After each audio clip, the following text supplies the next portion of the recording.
სიმბოლო უნდა გახდეს ამ სიტყვებით ადმინისტრაციული საზღვრიდან რამდენიმე კილომეტრში შეკრებილ მოსახლეობას მიხეილ სააკაშვილმა მიმართა. გზავნილი ზუგდიდიდან პრეზიდენტობის კანდიდატის მოწოდებებს გაერთიანებული საქართველოს შესახებ დღეს ზუგდიდის ცენტრში შეკრებილების შეძახილებით ეხმაურებოდნენ. 40,000 ადამიანი ქალაქში, ამდენი ხალხი ქუჩაში დიდი ხანი არ გამოსულა.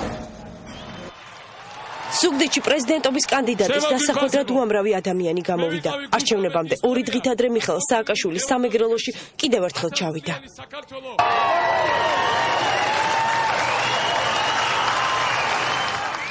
ათასობით ადამიანის წინაშე კანდიდატს 20 წუთიანი გამოსვლა ჰქონდა. მთავარი გზავნილი აფხაზეთიდან რამდენიმე კილომეტრში სოხუმი და ქვეყნის ერთიანობა იყო. იმ რეაქციის მიხედვით, რომელიც მიხეილ სააკაშვილის განცხადებას მოჰყვა, ცხადი გახდა, რომ ზუგდიდის ცენტრში ამ დაპირებას ელოდნენ. ჩვენი ხმა, რომელიც დღეს ისმის 100 ამაყად ზუგდიდიდან, სამეგრელოდან, ახლა ჩაესმის ყველას სოხუმში. გავაგონოთ ჩვენი ხმა სოხუმს.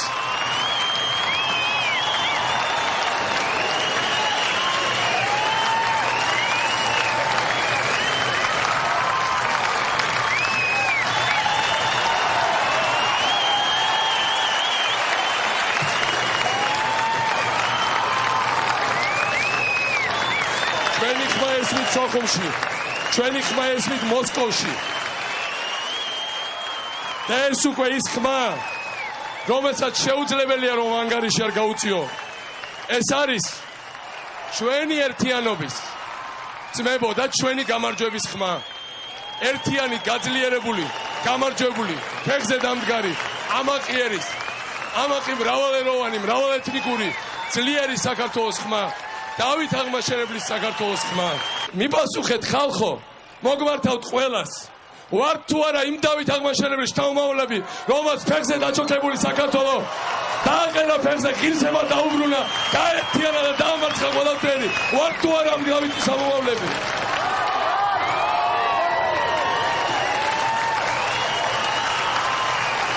პრეზიდენტობის კანდიდატმა ზუგდიდიდან კონფლიქტურ ზონებში მცხოვრები ამომრჩევლებიც გაამხნევა. მე მინდა უთხრა დღეს ჩვენ ძმებს ენგურის გაღმა, ჩვენც არ გვიშებდნენ ჩოლოქზე. დღეს ჩოლოქი არის საქართველოს ერთიანობის სიმბოლო. ხვალ ენგური იქნება ერთიანი საქართველოს სიმბოლო, რადაც არ უნდა დაგვიჩნდეს ეს ყველას ერთად. დღეს სეპარატისტებმა ტელევიზორში გამოაცხადეს, ან საქართველო, ან აფხაზეთი, გალელებს უთხრეს. მე ვეუბნები, საქართველო და აფხაზეთი საქართველოში.